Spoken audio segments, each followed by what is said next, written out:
And I should emphasize here, by the time this episode drops, we will have been on the tick of talk for 2 weeks, Jamie. The Tim Tams. Is that what we call it? That's what I call it in my head whenever I boot up the app. You're so stupid. It's unbelievable to me that you're like respected within your community and your field because you call TikTok the Tim Tams whenever you open it up. Well, get ready to say goodbye to the Tim Tams, Jamie, because I am about to be on the Tim Tams. I'm not creating an account, but my face is going to be capital C content on the Tim Tams. Yep. And that is the herald of the destruction of TikTok. So say goodbye to your Tim Tams because I'm getting up in there.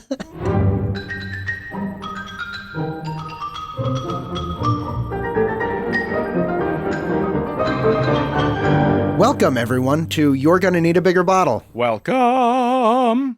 It's a podcast about movies and wine. And for those of you out there who don't know shit about one or the other topic, my name is Jamie. I'm the wine guy. He's Jamie. He's the wine guy. I am Scott. I am your movie guy. You see how Jamie doesn't give himself over to the listener and now the viewer? He doesn't allow him to be yours possessive, as I do. I am a vessel for the audience's enjoyment. Yeah, no, fuck that. I am the wine guy. I'm gonna... Capital T, capital W, capital G, the wine guy. I regret all decisions that led me to this moment. Anyway, Jamie, he himself, and I are here to help you. Each episode, we pair a wine that he loves with a movie that I love. We tell you why we like them, how they're made, and why they work. Hopefully we find a pairing that works. Usually we don't. We are continuing in this newest miniseries of not really looking for a pairing necessarily. No.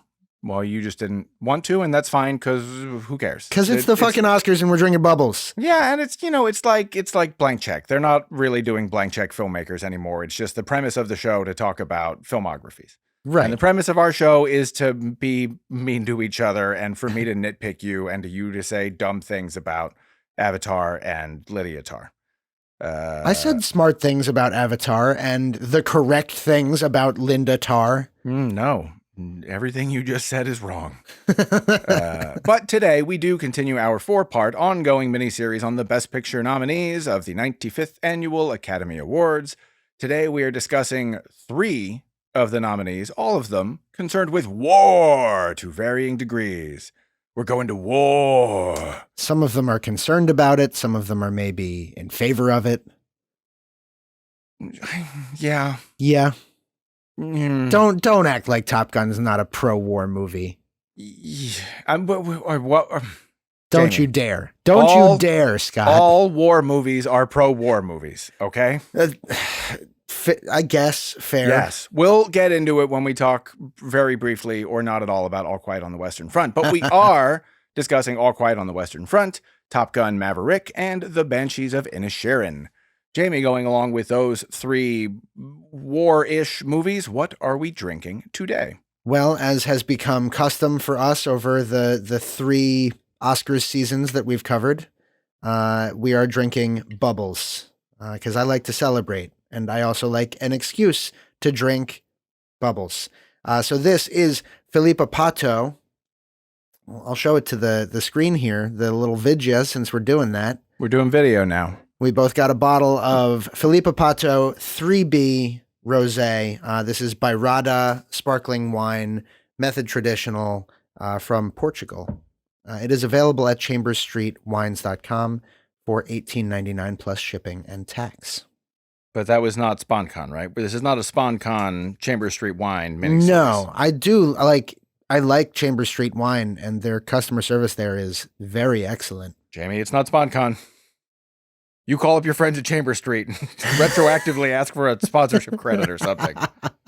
You can't say nice things about them and direct people to their website. I can say nice things about people that are doing kidding. Good things. It's a small business. I'm mostly kidding.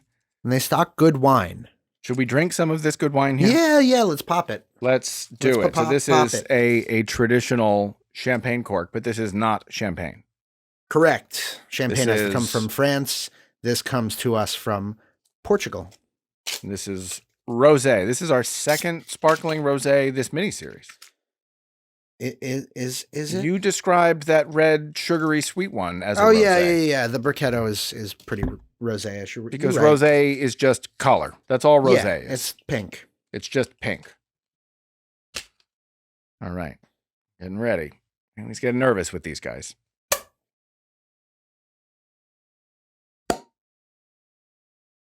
I really do have to turn self-view mode off because I just get self-conscious looking at myself, especially But in... you're so handsome, Scott. Well, I know that, but the problem is this is something I discovered having reviewed our last episode, the first one that we have recorded and published video for, is that in the 2 years of doing the show, Jamie, I have apparently gotten very good at being expressive vocally while being completely stone-faced. No expression Nothing happening whatsoever. at all. I'm just emotionally dead to the world, but I can do things with my voice that are like changing it, because no one needed to see me. And yeah, watching the video a lot, I was like, oh, this is a dead person. This is a sociopath who is affecting auditorily the sound of feeling and expression. But in their face, there's nothing at all. There's nothing to it. Don't be so hard on yourself, Scotty. Well, I mean, I could be hard on you as well. Fucking picking your nose 3 times in a 2-hour recording last time. Listen, sometimes you got to pick your nose. Sometimes. I edited out 2 of them. I didn't do all 3. I left one in. Leave them in. That's a representation of who I am. I pick my nose, Scott. I'm doing the audience a favor, man. People don't want to see that. I don't care what they want to see. I care a little bit what they want to see. Yeah, that's why you made sure to set your thing up so people could see all those books you can't read behind you. I can read them. Whereas I can read all the books that are behind me here. But I haven't read most. Jamie, did you notice my drinking vessel? Yeah, I did, and I hate it. Why? What's wrong with drinking bubbly out of a flute? This is a champagne flute, right? This is the appropriate vessel for that is what many people think, and Scott's here antagonizing me. Because he knows my position on flutes. Well, what's so wrong about drinking it out of a flute, Jamie? Because it's a wine. You should drink it out of a wine glass. Then the reason for that, though, and I know you're going to press me on it, that the flute by its nature doesn't allow the aromas to volatilize and express themselves. The reason for the flute is aesthetic. It's beautiful to watch the bubbles cascade up the glass. And it's beautiful. It makes you feel like a celebration. But if you want to enjoy the wine, utilizing your nose, as I think that you should, your nose and your mouth, you should drink it out of a wine glass. Fascinating. One might almost say that by drinking it out of this particular vessel, I am not fully experiencing the wine as its maker intended. And by not having the full experience, one might even question, am I truly drinking the wine? Are my notes on this wine going to be fair to the winemaker and to the content and the product in the bottle by denying myself so much of the sensory experience? You're really telegraphing this bit, aren't you? I'm not telegraphing it. I'm doing the bit, Jamie. One might even say that I have not truly had this glass of wine. Yeah, because I've had it in the wrong vessel. Someone who would say that is an asshole. You have had the wine. You tasted a part of it. You didn't have maybe the optimal experience, but you've had the fucking wine. You didn't have the optimal experience. So your recommendation, though you don't want to be exclusive and you don't want to be classist in any kind of way. If this is the only wine glass that I have, then so be it. But your recommendation would still be that I should go and get an all-purpose wine glass. Yeah, and you should really only have all-purpose wine glasses, because why the fuck would you spend extra money on something that doesn't improve the flavor in a marked way? Well, we got a box and there were a bunch of them. Well, you know what, Jamie? Unlike you, who would nitpick and argue against me for 20 minutes if I hypothetically happen to say that one should go and see, let's say, a large format 3D high frame rate movie in those formats, I'm not going to argue against That's you. not what you said, Scott. You said if you don't see it in those formats, I'm then going to you mute haven't you. I'm seen muting Jamie. the Jamie movie. is no longer part of this podcast recording. He is muted. Ooh, it's good that he's muted because I can read his lips and there are some words that I would have had to have bleeped out. He's being very rude I've never abused this power before. I've never muted Jamie on the show. Oh, this is good. I feel really good about this. This is just like in our group chats. Jamie's still talking and he thinks I can hear him, but I can't. Oh, this is so good. Oh, this is wonderful. I can't wait to when I get the Zoom files from this, which will have your end of the audio recording, deleting this section and never listening to them. You son of a bitch bastard. I don't even know what I was going to say. I fucking hate you. You're back. You're back in. You're back in. God. Can you please, at the very least, send me that string of obscenities that I just uttered? Yeah, sure. That would be great. That's perfectly fine. But I will sincerely go and get an all-purpose wine glass because I will take your recommendation for the serving vessel, and I'm not going to nitpick or argue about it. Except that you just did 15 minutes. Be right back. Also, I don't think this tastes very good, so I'm going to go get a different glass because maybe it'll be better. He doesn't think it tastes very good, ladies and gentlemen. Let's see if the glass change helps it a little bit. I'm going to guess no. Scotty's been a little picky lately. I think it's adorable. I'm back. He's back, baby. You know what? I'm going to do a little side-by-side taste comparison. Since I've got my flute and I've got my AP glass here. What's the, I don't think I've ever asked you about this before. What is the recommended pour technique for a sparkling? Do we do it like when I pour like beer into a glass, you kind of angle the beer so you don't get like a huge amount of head on it, or? It's not like that because wine doesn't have the protein content that makes the bubbles really persistent. You know, like with beer, if you get too much head, you have to wait around forever to get it to go down. And then really all you've done is successfully like decarbonate the thing. With wine, you're not worried about persistent bubbles. So what you are worried about is decarbonating it if it's depending on the wine. So generally like a gentle pour is a the gentle pour. Yeah. Like don't upend the bottle and like dump it in. I mean, I wasn't planning to upend it. Hey, this smells really nice out of this glass. Let's do it. Getting a tiny bit of fruit when I do the sniffs out of the flute. It smells like strawberries. Do you remember strawberries? Strawberries and cream. I was very disappointed in us in our previous episode or in 2 episodes ago when I was describing the flavor of the Bricchetto. And we both agreed that it was a strawberries and cream note, and neither one of us went for the Frodo and Sam, dying on the peak of or the slopes of Mount Doom reference. No, well, we saved it because we've both now recently watched Lord of the Rings. Lord of the Rings. I didn't recently watch Return of the King, although after having seen Fellowship last night, I kind of have to. You're gonna do it. I got to do it. Yeah, well, if you want, next time the child is down for it, we're going to do the extendeds, and you would be welcome to join us. That would be truly lovely. Although so, Scotty, those 4Ks are nightmarish. Oh my God, they offend my sensibilities. I'm going to hold my comments about your sensibilities. I'll just mute you if you start sharing them. You're a dick. This is a whole new ballgame, baby. All right, so on the AP glass, I'm getting some other stuff here. You always say ocean spray cranberry juice. There's like a hint of that on the nose, or like it's like cran apple, like a cran cocktail is what I was gonna say. Yeah. Ooh, what else? And the strawberries and cream. I'm getting some of those cream notes. And there's like almost like a cola smell, like the smell of like a fountain Coke. Fountain Coke, dig it. Yep. So it's medium plus acid. Would you say? Mm-hmm. Medium plus. Yeah, I like that. The acidity. It's a little sour again. I'm surprised at the sourness. Now, when you say sour, yes, it's not sour. It's not mouth puckering sour.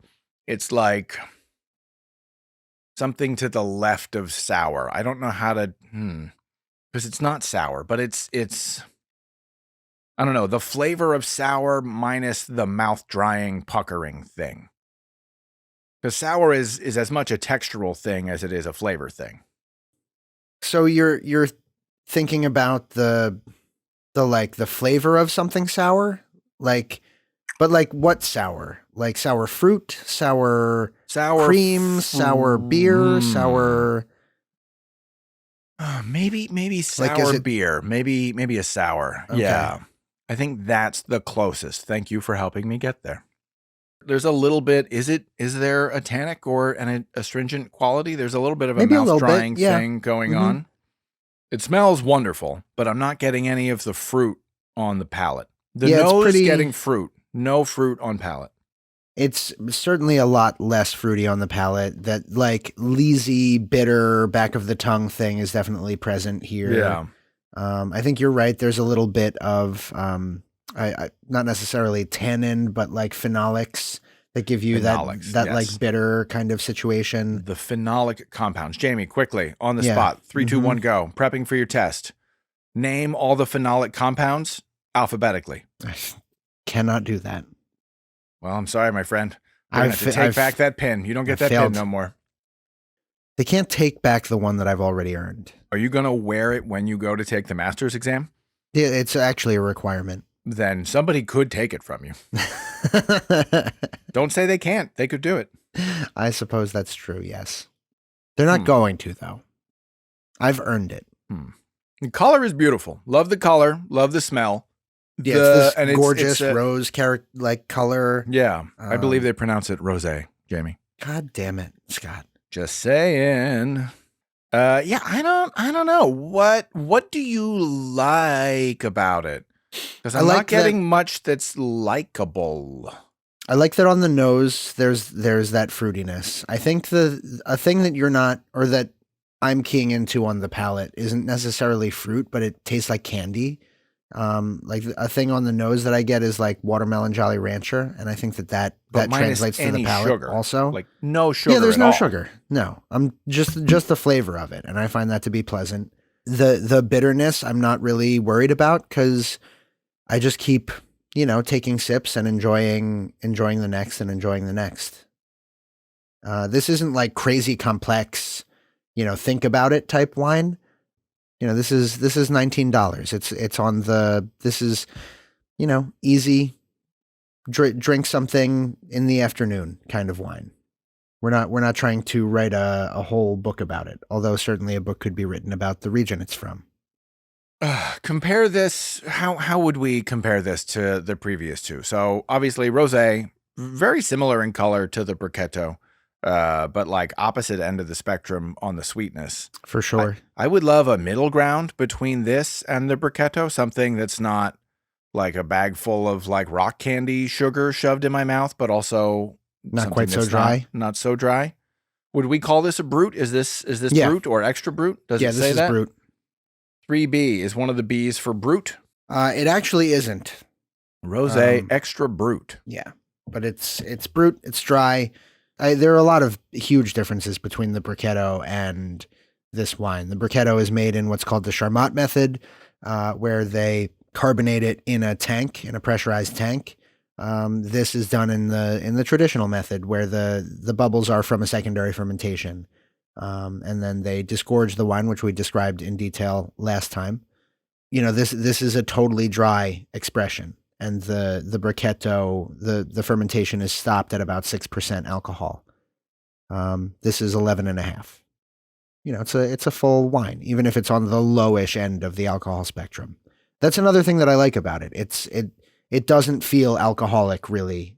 I mean, obviously there is alcohol here, but it's not reading hot. It's this is just a very easy to drink wine. Yeah, it doesn't feel enormously alcoholic. It is, though. I mean, it's got alcohol. I don't get any kind of burn from the alcohol. Like, obviously, I'm feeling the effects of drinking alcohol, but you're not feeling the burn. Correct. The flavor of alcohol is well masked. It's maybe less fruity on the palate, and a little bit more bitter, but I find that to be interesting. I think it's fun and delightful. I guess we have different opinions about what constitutes fun.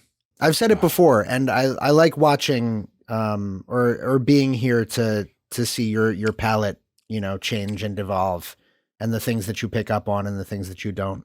I'm sorry. Do you like that my palate is evolving or devolving? Evolving. Oh, okay. All right. I just wanted to be clear. My palate is changing, but I don't know if it's regressing or not. No, it's not regressing. This is like these are the kinds of things that happen. and that I experienced, like experiencing like going from liking most things to encountering a few flavor notes that I maybe don't care for, and then finding those flavor notes in a lot of things, and then coming back around to like finding the things that I like about those wines again. I think that the bitterness stands out because it's a thing that prior to us doing this podcast, you weren't really thinking about much. I don't think I was having those things that much. I wasn't drinking a lot of the bitter wines. I definitely served you some. Over the years, I've served you a lot of wines in restaurants, and you have largely liked them. And they haven't, diverged too hugely from what we've drunk here. Except for the sherry. It's time, place, context. Yeah, I get it. You hate sherry. But even sherry, you're finding things about it. Like the last one that we had, you were like, okay, it's not the worst. I mean, it was pretty high alcohol, and I drank a lot of it, so I think I was fairly susceptible by the end there. And then when I was out at lunch with Tani one time, and she got a sherry flight, and I thought they were all gross butts. Maybe my defenses had been lowered with that previous sherry. It's possible. Or it's possible you'll eventually find something that you like about sherry, or that's just a flavor profile that you don't like. That's also fine. I think this is a flavor profile I also do not care for. I'm not finding anything to not like here. I'm finding many things to not like and nothing to like. I enjoy the acidity, which I never thought I would say before. But yes, I am enjoying the acidity. I'm enjoying the fine, crisp bubbles. But the complete absence of sugar and the presence of the phenolics and the bitterness, those things I have enjoyed in contrast or in concert with sugar and fruit and flavors that I enjoy. And in the absence of sugar or fruit, I'm just getting three things that I'm not grooving on at all. But I will say, it is much better in the AP glass. Yeah, it is. Here, we'll just pour that right over. I don't think that this wine is not quite as bitter as it is for you. And there is that like watermelon Jolly Rancher thing on the palate that I really find quite pleasant.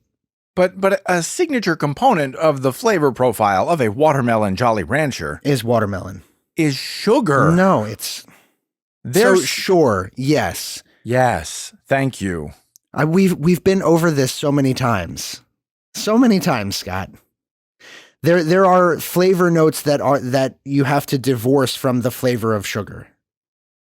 Okay. In a dry, we assess mostly dry wines. Yes. But in the context of comparing a flavor of a thing to a candy, which has a dominant sugar sweet flavor. No, the dominant flavor is not sugar. The dominant flavor is the flavoring that's put in there. And even if it wasn't the dominant flavor, that's the thing that I am referring to, is the flavor. Obviously, this is a dry wine. No. Sweet is a flavor. You can't say that it's the flavor. I'm not talking about the sugar. I'm talking about the flavor. Sweet is part of the flavor. It's one of the 5 flavors. Salty, sweet, sour, umami, the other thing, bitter. Don't tell me that it's not part of the flavor. I'm telling you that when I'm talking about a dry wine, it can be assumed that I'm not talking about the sugar component of the flavor of candy. Then I just don't understand what is the virtue in bringing up candy. Because it smells like water, it smells like watermelon Jolly Ranchers smell. And the flavor of watermelon Jolly Ranchers without the sugar is the note that I'm getting here. That's the virtue, because that's the thing that I'm experiencing. Scott's angrily pouring a glass of wine. No, having once again not internalized something that I've explained many times. I am non-emotively pouring a glass of wine while angrily looking at you. Please tell me more about this wine, its maker, its makings, and its context in the world of sparkling wine. Yes. So this wine is called 3B, so named because it is made from Baga and Bikal from Bairrada. And those are all words that are very familiar to all of us. I'm adjusting my microphone, trying not to make noises, but I'm taking the bait. I'm not familiar with those words, Jamie. Please elucidate. Portuguese wine is largely impenetrable to a lot of somms and consumers alike. The sheer volume of indigenous varieties and the different names that they have in the different regions especially for an English speaker, Portuguese Nope, you don't get to do a retake on that. For an English speaker, please continue. Thank you. I appreciate you, you bitch. If you want to do a retake, you got to start the whole sentence over, buddy. I'm not splicing and dicing anymore. I love that. We're adding a video component. I am no longer making you sound smart. It's too much extra effort. Next time we're in the same room, I'm slapping you. Okay, that's rude. So for an English speaker, Portuguese words are difficult. They lack stickiness. It's the same struggle that I have with learning about sake and Asian spirits and German wines. The language is a barrier. Maybe because that's you don't know the phonemes, right? Because you weren't exposed to the phonemes as a youngin', and that makes it trickier. And so the words lack stickiness for memory. Baga, Bikal, Bairrada, those are some of the easier ones, but it's also kind of a lesser known region. I think Bairrada is... Hopefully, we're always hopeful for emerging regions, but I think Bairrada is on the up and up, and I think that it has the possibility to become a major player in the global market. The wines that come from here tend to fall in line with the general the taste of the public and the types of food that are being made right now. They tend to be high acid, kind of mineral driven, both reds and whites, but specifically reds from Baga. The wines have an almost Burgundian character to them. He said, tongue firmly in cheek. Okay, I was waiting for who the sarcastic tone of voice was directed at, because it certainly shouldn't have been me. No, it's not you. No, it's anyone who uses the term Burgundian. I find it to be annoying, but of course, then I just used it. The wines have acid. They're mineral. They're fresh. And as more money enters the region and more people with experience and education and technology enter the region, the wines get better and better and better each year. And one of those producers is Filipa Pato, along with her husband, William Wouters. Filipa is the daughter of a winemaking family here in Bairrada, and she started her own winery with her husband, William, in the early aughts, I think 2001. And they're really dedicated to making wines from the indigenous varieties, not trying to plant international or French varieties just to shoehorn them into the market. They want to express their place in the way that it has been, at least for the last couple of generations. They want to grow Baga and Bikal and Arinto and Cercial and Maria Gomez, which is not a person but a grape. I find their approach to be in line with with what I'm interested in with wine. Things that are not necessarily beholden to tradition, but which understand the context from which they arose, and wines that are made thoughtfully and farmed well. And these are those things. There is a wine called Maria Gomez. There's a grape called Maria Gomez. There's a grape called Maria Gomez. Did Maria Gomez discover this varietal, and thus that's why it's named after Maria Gomez? To my knowledge, no.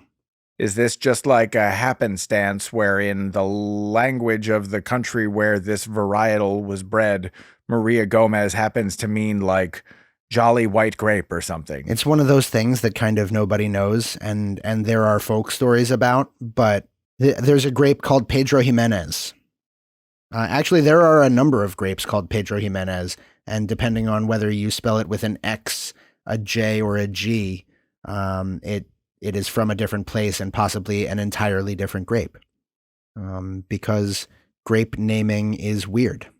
I did a quick Wikipedia search for Maria Gomez, and on the Wikipedia disambiguation page, there are 3 options. Maria Gomez may refer to Maria Cristina Gomez, a Baptist primary school teacher and community leader in El Salvador who was abducted and murdered. Yep, definitely not that one. Maria Gomez, a handball player, born 1984, from Paraguay. And Maria Gomez, born 1975, a weightlifter from Mexico. This might help. Maria Gomez, the grape, is... one word, Maria Gomez. Nope, it's not. It's 2 words, but it's spelled with an S, not a Z. Well, that would do it.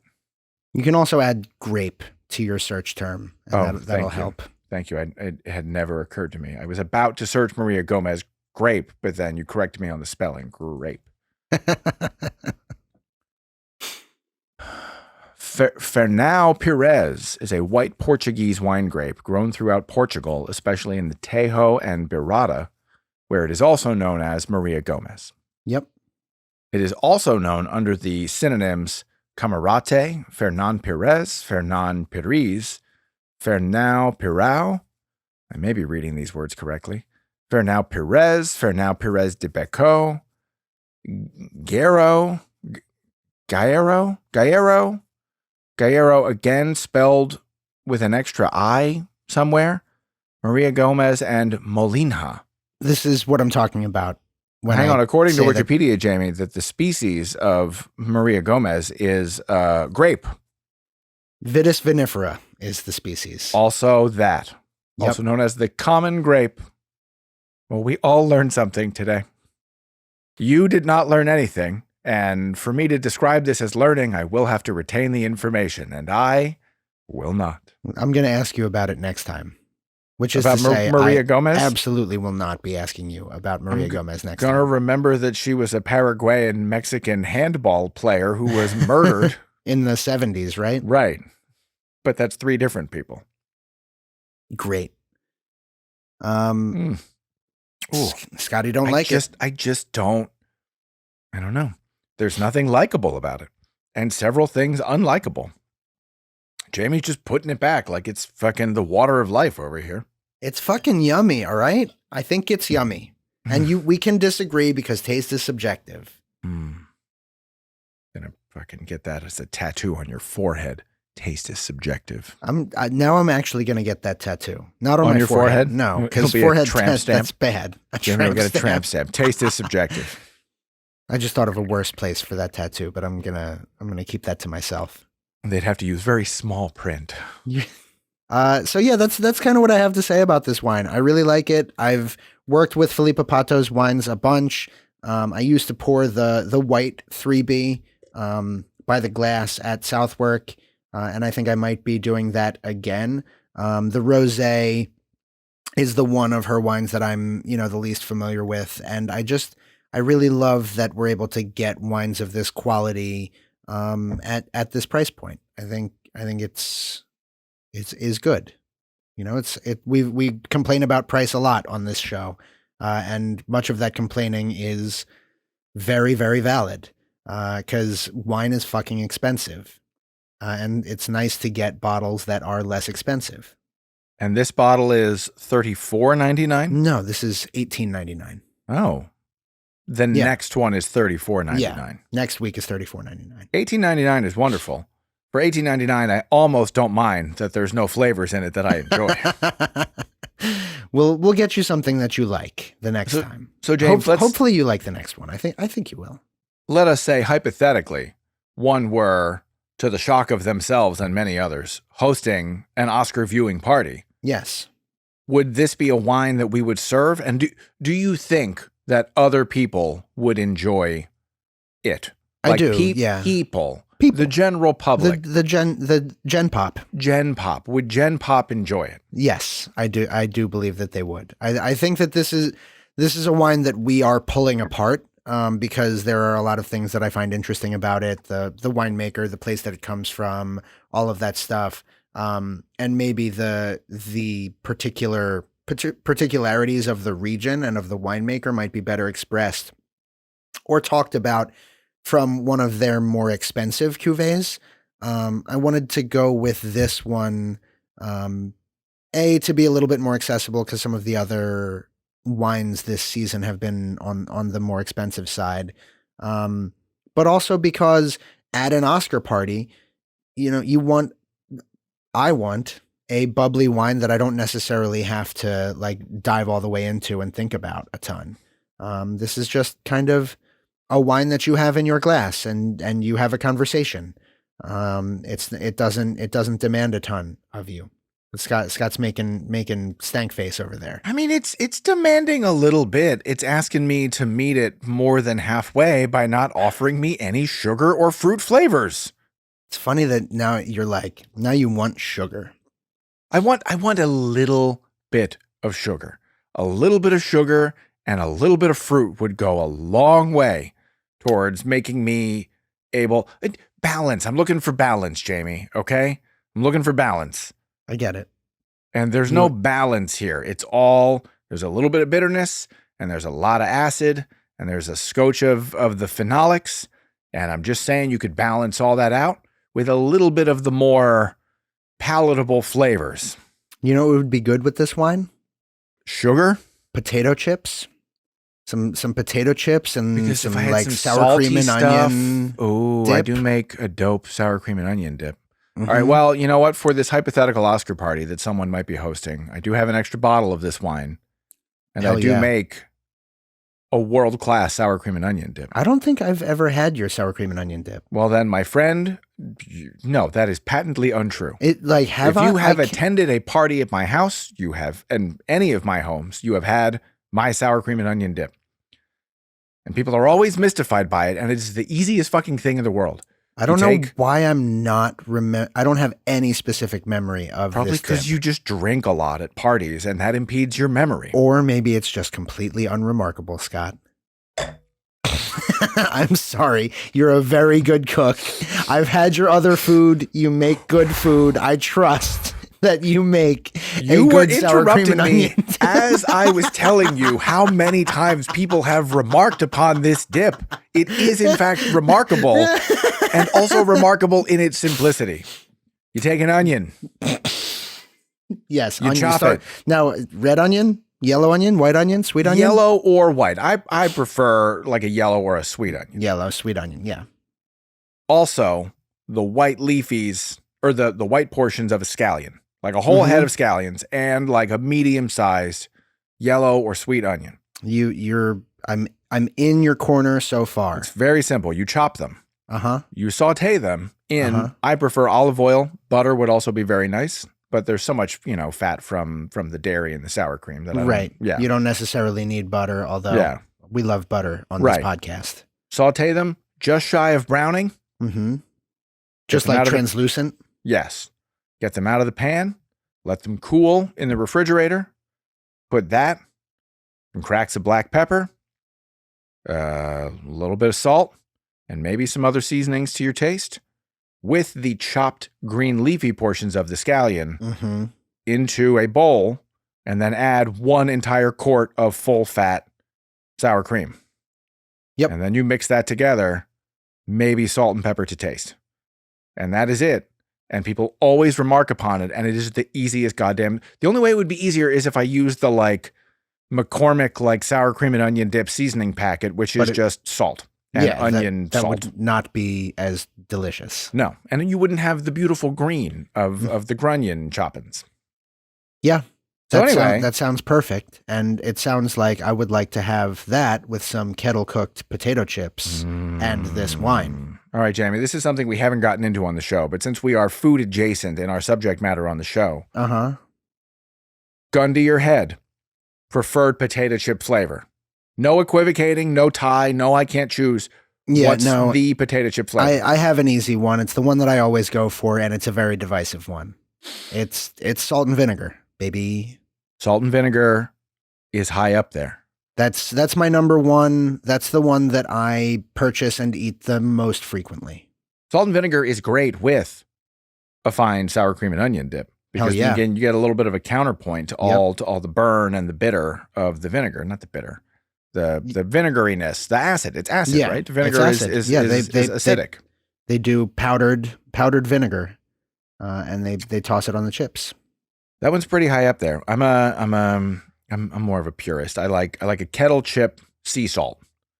Sea salt, classic. It's a good one. Simple, good for all time zones. Never not in the mood for it. Sometimes vinegar, a little bit too much. Let's talk about movies. I love this wine. I enjoy this wine. I'm excited to drink this wine with your sour cream and onion dip, which I guess I have gotten too drunk and blacked out to remember in the past. You said I'm certain that it's good because I know you to be a good cook. It's very good. But movies. Good. You did finally RSVP to the Oscar party. I did, Clemson. yes. Excellent. We're going to war, Jamie. We're going to war. It's one of the only things I remember from 1997's Sylvester Stallone vehicle, Judge Dredd. Is Armand Asante saying to a robot, "We're going to war. You want a revolution? I am the revolution." There's also the wonderful line from Rob Schneider. Yeah. Mr. I am the law can't. You know what? Schneider, he's in the pocket in that movie. The only time I have ever enjoyed Rob Schneider is in Judge Dredd, a movie that I have seen many times. Many, many times. I think I've seen that movie maybe twice. Oh man, my mom loves Stallone. And so like we saw all the Stallones when I was growing up, even the shittiest ones. And Judge Dredd was one that we owned, and I saw it so many times. This has been a needless digression, all because I felt the need to do my favorite Armand Asante line from Judge Dredd. Quiet on the Western Front. All Quiet on the Western Front. This is a Netflix original movie from director Edward Berger, Was that a fart noise for Netflix original movies for the works of director Edward Berger? I guarantee you've seen nothing else that he's ever made. Or is it just the movie in general that we're making fart noise for? It's the movie that I'm making a fart noise about. Well, I unfortunately share that sentiment. Let me get through the outline here, okay? Go on ahead. It is an adaptation of the 1929 classic novel, which has previously been adapted twice before. The first adaptation won Best Picture at the Oscars many a decade ago. It's about a young German soldier who signs up to fight in the trenches of World War I. The movie is nominated for Best Picture, Best International Feature, Makeup and Hairstyling, Best Original Score, which is laughable to me, Best Sound, Best Visual Effects, Best Adapted Screenplay, Best Cinematography, and Best Production Design. You can watch it at your convenience on Netflix, although I personally would advise watching any of a number of other better war films that this is both less successful than and largely derivative of. Jamie, I would like to spend as little time talking about this movie as possible, and then we can talk about something else. We both don't like it. Would you mind giving like, I don't know, 2 to 5 recommendations for better war movies than this to watch? Well, so just like briefly, I think there's a lot of knocks against this movie. Like, I don't think it really has any characters. I think it, over the course of only 2 scenes in its 2.5-hour running time, does it really try to sketch out any of the relationships? I think it would be a very difficult position to take that this movie has characters. Like, to make an argument that there are like distinct people is tough. I think Cat feels like a distinct character, but his characterization only really comes out in 2 scenes, and then he dies a tragic death. Fucking spoilers, everyone in this movie dies. I just like, there's no characters to glom onto, and I found it kind of flabby and shapeless, and there's not really any momentum to it. And also, like, I have problems with the Sam Mendes movie 1917, which is like the big World War I movie that's all meant to look like one take. Mm-hmm. But like, that movie at least has a straightforward narrative that you can follow and be invested in. It has characters that you can care about. And for as much as it does the thing that like any war movie or a parent or attempt at an anti-war movie does, which is that like it can't help but make war thrilling. It also really gets at like the core thematics of World War I and any World War I story, which is like what a senseless fucking waste of time it was, and a waste of life, and a waste of like countless, just like acts of barbarianism essentially. And this movie does that, but like, I don't know, man. I think this movie is pretty great for like 5 minutes. Like it has this opening 5-minute sequence of an unnamed, or no, he's a named character, and it's a oneer. So he runs out from the fucking trenches and gets killed brutally. And then there's maybe gas, and he watches a bunch of people die. And then we watch as his uniform, like after his body is put in like a mass grave or something, and then his uniform is cleaned. And then gruesome that I was in it for that first part of the movie. I was like, oh my God, it's really, this is gonna be a thing. And then he gets, and then the uniform, you see that like there's a whole like warehouse of seamstresses who are repairing all of these uniforms because the German military doesn't have enough uniforms. Even before the repairing, the washing of it with the bloody water. Oh my God. Getting all the blood and the brains out. And then the uniform ends up with his name like embroidered into the collar or whatever, gets passed on to Paul, our main character. And that is where the movie stops making any new points. It says basically everything that it's going to say in the first 5 minutes, and then just says it over and over and over and over again through a series of battle sequences that are extraordinarily well executed, but are also kind of like, I don't know. It's the thing I alluded to before, that there's this famous Francois Truffaut quote that like any war movie that you make is pro-war, right? You can't make an anti-war movie because the nature of depicting war on screen is inherently thrilling. Right. It's why people who watch Apocalypse Now find it thrilling and exhilarating, and they love the black comedy of all the Robert Duvall scenes. And I love the smell of napalm in the morning, and it's an incredibly quotable movie. You can't make a war movie that doesn't tickle the reptile brain about the thrill of seeing violence on screen. And this movie does that and gives you the grist and the nasty and the grimy and the ugly, but it does it without any humanity at all. And I think when we were texting about it, because I was trying to warn you off from watching it, and you were like, sorry, I already watched it. And I was like, it just, there's no soul to it, and there's no purpose. And you were like, I guess that's kind of the point, which is like, right. You can kind of make that the point of a World War I movie, but then I've just seen so many better ones, like fucking Paths of Glory, Kubrick's like all-time great World War I movie, one of his earlier films, or the aforementioned 1917, which has some of the same problems as this one, but like there's still characters that I'm invested in. And when it goes for like the big show-stopping set piece moments, they are always underwritten by the thematic stuff. And because I'm invested in the characters, I care that it's a movie that's showing me the horrors of World War I and the futility of it, because I care about who the human beings are. Right. And this just fails on that on every front. And I was just numb. I was so numb to it. I was pretty bored throughout most of the movie. And for something that depicts some pretty grisly graphic violence, I don't know. It's tough to be bored, but there was nothing for me to hold on to. I was just never engaged. I don't care about Paul. I don't care about Kat. I don't care about any of the other nameless whatever people. And you're right. The narrative is totally shapeless. It's just from one scene to the next. And the point is, this is all horrible. Yeah. And it's like, yeah, we get it. What else? Yeah. And all the craft nominations for it, I kind of have no problem with. Like the production design is exceptional. The cinematography is beautiful. The visual effects are largely invisible and you're completely immersed. The sound design is impeccable.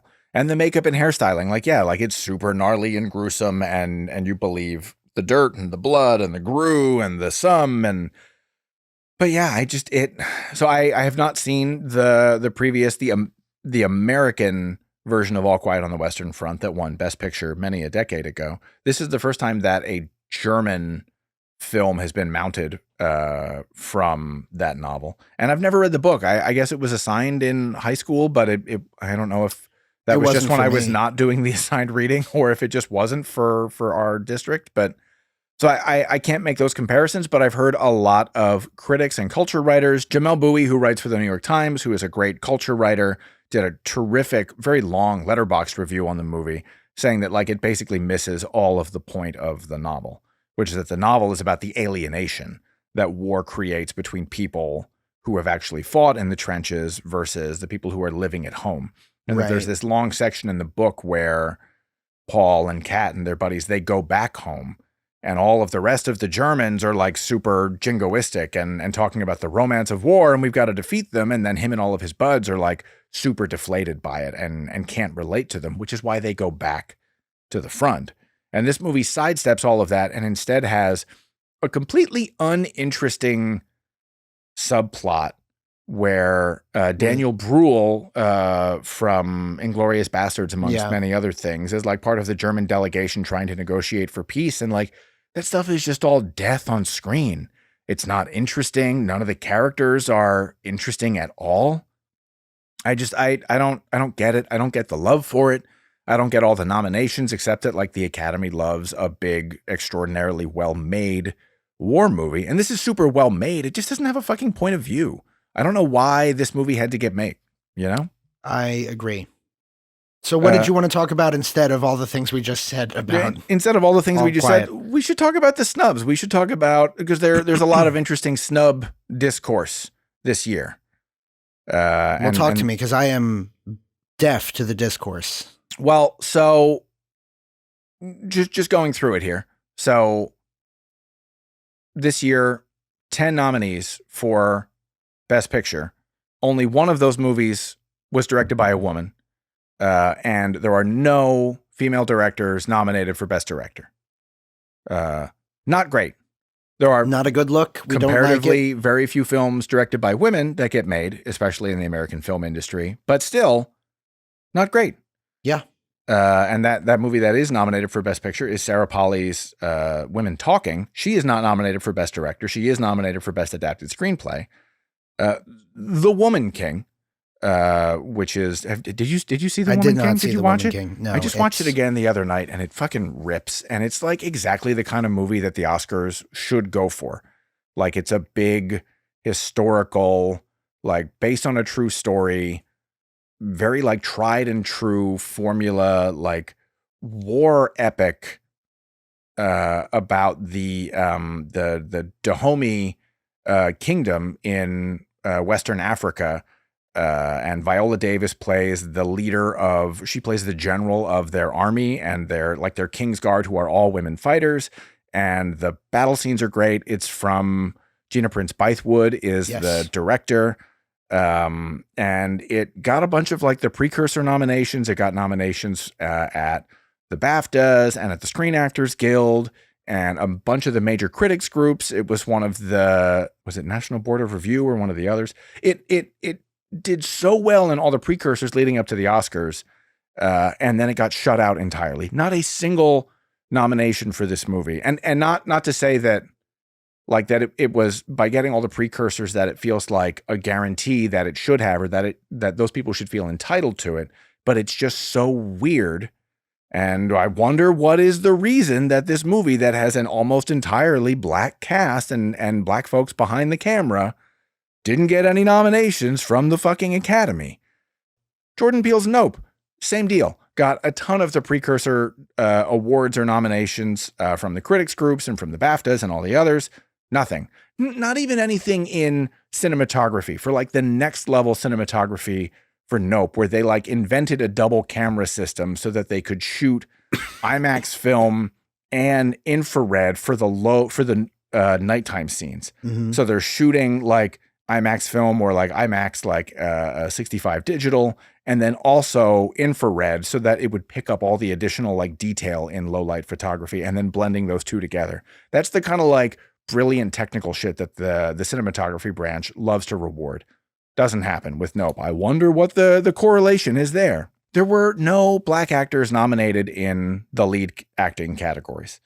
Like I mentioned already, Viola Davis, Danielle Deadwyler, who plays, she's in Till, the story about Emmett Till's mother, and she was a major figure in the American Civil Rights Movement after her son was murdered and lynched. Danielle Deadwyler, nominated for a bunch of the precursor awards, still not nominated. That, by the way, great name.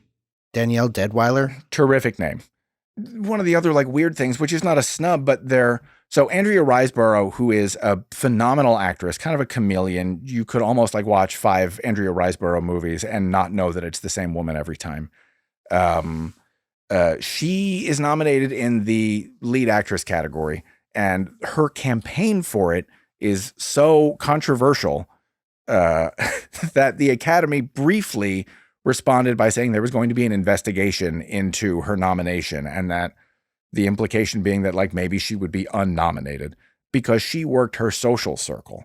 She didn't have a studio behind her very, very small independent movie to promote her or to boost her as a potential awards contender. So she got a bunch of her buddies like Edward Norton and a bunch of other super famous people to go not only on social media, but to host screenings for her and to really talk her up to other voting members of the nominating bodies. And so she gets nominated, and in a very kind of like binary way, a lot of social media people and some people within the industry looked at that and said that she took the spot that should have gone to Viola Davis or to Danielle Deadwyler. That is all like very complicated and ridiculous. And also, I'm sorry, the international film nominations didn't include Park Chan-wook's Decision to Leave, which is absolutely bananas to me, because he's like a beloved, well-known international filmmaker, and this is like one of his great works, and it's so incredibly well made, and it's the kind of shit that the Academy should go for, and seemingly it just didn't get nominated. So that's the general snub discourse. Well, I'm curious, Scotty Too Hottie. Jimby to Himby. That I like that. Of course you do. I like that because I said your name and you like that. That's not my name, but I dig the Jimby. Yeah, Jimby to Himby. It's good. Yep. Anyway, Scott, I was curious as you were describing all of this, and you were talking about the what did you call them? The precursor nominations. Yes. What is, should be, could be the relationship between those precursor nominations and the Academy Awards? Well, it's not that there should be anything, but it's that like the Oscars are the last awards of the year, right? Of the American awards circuit that starts in like December, when all of the major critics groups like the LA Film Critics Circle and the New York Critics Society, I may have mixed up those two names, or the National Society of Film Critics, or the National Board of Review, or the fucking like Library of, well, not Library of Congress. That's more of a ex post facto thing. I'm kind of buzzed here. It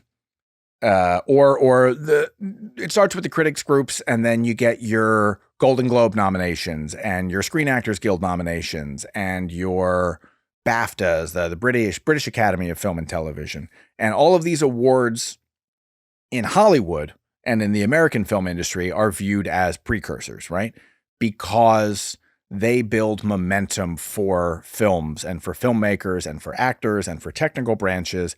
They build the momentum leading to the Oscars, which is the end of all of it.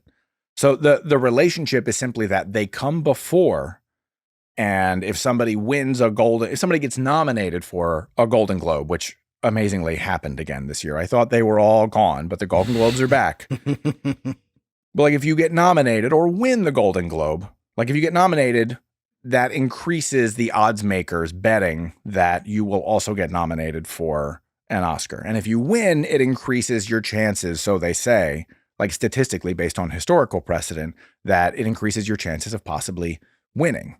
So when you look at all of these different critics groups and all of these other award bestowing bodies honoring The Woman King or Nope or Till, specifically the Danielle Deadwyler performance, you see all of these things, and then you see the Academy not do it. It feels like something went wrong. It feels like a snub. Gina Prince Bythewood, the director of The Woman King, just 2 days ago had essentially like an editorial that was published in The Hollywood Reporter talking about exactly this, about how her movie was shut out. And she's like, it's not a snub. It would be a snub if Viola didn't get nominated, but the entire movie got shut out. And she acknowledges that this kind of illusory relationship between the precursor awards and the Oscars, and how for the movie to do so well, at least in getting nominated from the critics groups and from the Globes and from the BAFTAs and from SAG, and then to get nothing from the Oscars, what it's revealing is that the Academy, the voting body of the Academy, is not either responding to or seeing the movie. And she, without quoting anyone, but she said, the number of Academy members who came up to me after screenings that the studio hosted and put on as part of the campaign for the movie, the number of Academy members who came up to me and said, you know, I didn't want to watch this movie. I had to be dragged here, and I'm so glad I saw it, as though it was some kind of a fucking compliment to her and not like a knife in her heart. Like, why did you have to be dragged here? Like, Right. This is the kind of movie that the Oscars love. The Woman King is Braveheart. The Woman King is Gladiator. It is a big, brawny, beautifully emotional, like action war period piece epic that it's like straight down the middle. Like, not that it's an Oscar play or that it's Oscar bait, but like it's the kind of shit that they eat up. And the only thing that's different is that it's all black women. And so it feels to her, and it seems to a lot of people, like maybe the Academy is still just so fucking inherently and internally racist that they either didn't want to watch the movie or that they did watch it and didn't think that it was worth honoring in the way that all of these other groups did. She had a great like zinger end line in this Hollywood Reporter piece, which is that, so you know about screeners, right? That like all the members of the various guilds and whatever, the producers and the actors and whoever, they get sent out DVD screeners in like these little like cardboard slip sleeves, and it'll say The Woman King for your consideration. And then you open it up and it'll show all of the categories that the studio is campaigning for, like the acting, the directing, the screenwriting, the costume design, whatever. And she ends her Hollywood Reporter piece saying, what does for your consideration even mean if you never press play on the screener? Damn right. So yeah, it's all naughty and it's all complicated. And I feel like the Andrea Riseborough of it all is like, as Gina Prince Bythewood said in her piece, that like, without specifically singling her out, she's explicitly talking about this, that like white people, white actors in Hollywood have social circles and social resources and social capital that they can lean upon that is just not available to people of color. And so Andrea Riseborough saw that, oh, my studio's not putting any weight behind me. I'm going to get all my friends to get together and try and get me nominated. And like a deserved nomination, I hear it's a wonderful performance, but like the problem is whether or not she's aware of it, she's preying on the fact that the voting bodies will respond more to a white performer than to a black performer. It's fucked up. Hate it. It's fucked up. Very it's fucking really bad. It's stupid. And yeah, I don't know. Like, let's give all the nominations for All Quiet on the Western Front to The Woman King instead, except for international feature, because like it's an American film. But like makeup and hairstyling, knockout. Original score, the score is by Terrence Blanchard, who used to be like a jazz musician, and then he became like Spike Lee's like big go-to composer. Right. Outstanding score. The sound is great. The visual effects really like fill in some of the gaps in the budget. The cinematography is beautiful. The production design is great. Movie rips. Viola should have been nominated for Best Actress. Lashana Lynch is like a movie star, like rock star supporting performance in this movie, and just no acknowledgement whatsoever. So yeah, I think All Quiet on the Western Front blew, and I join the chorus of outraged people who say that The Woman King, amongst many others, should have gotten a little bit more recognition. I need to see it. It's been on my list this year and I missed it, and I need to watch that damn thing. As of this recording, annoyingly, it is not streaming anywhere. You could rent it on VOD, or like me, you could borrow the Blu-ray from your local library. The library. It's like a video store, except everyone's nice and no one yells at me and I don't have to pay for it. Socialism, baby. That's right. I forgot to change my background when we started talking about All Quiet on the Western Front. It's okay because we barely spoke about it. Yeah, it's not good. We don't like it. We We also don't like moved on. the snubs. But moving on, I guess, to something that we do like, though, that has complicated qualifiers. Fucking There he is. Top Gun Maverick. There's TC right back here. He's behind me. He's pulling some G's. He's pulling some G's. He's really in that jet. Maybe. Probably. Probably. Well, it's just because it's what they do. It's what they do. They when a big movie is coming out, if there's any kind of like